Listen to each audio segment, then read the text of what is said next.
amboa zany dia mpamboly sy miompy ny asa dia sôfera.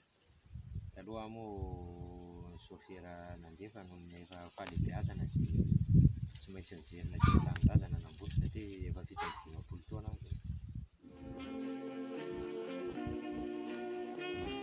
Noho ny teny efa fahalehibeazana dia tsy maintsy atao izay fitoerana amin'ny zavatra iray iafarana satria tsy afaka hanenjika zavatra roa loha intsony.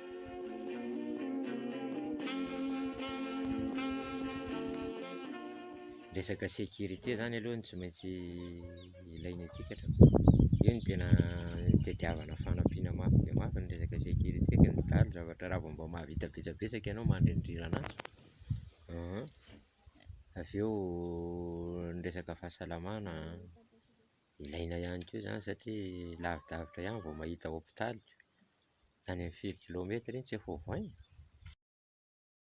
Ny lalana zany eo ihany efa nahazo an'ireny ilay fanampiana ireny moa fa izany hoe mbola tsy tena tanteraka hatramin'ny farany ilay fa vao ampahapahany fotsiny mbola vao vita, mba hirariana zany hoe mba ho vita hatratỳ amin'ny farany.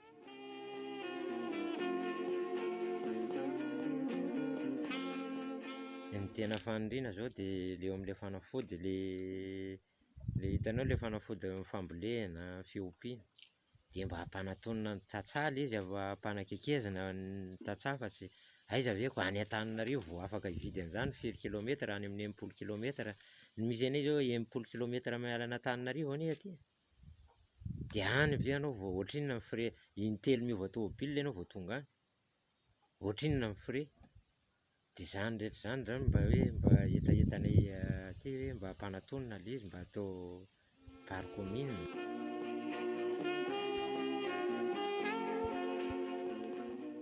Iah zao ny zanako telo menadafa mamboly daholo mihitsy. Ny vavy tao izao ny ahy talian'ny CG ary avaratra ary.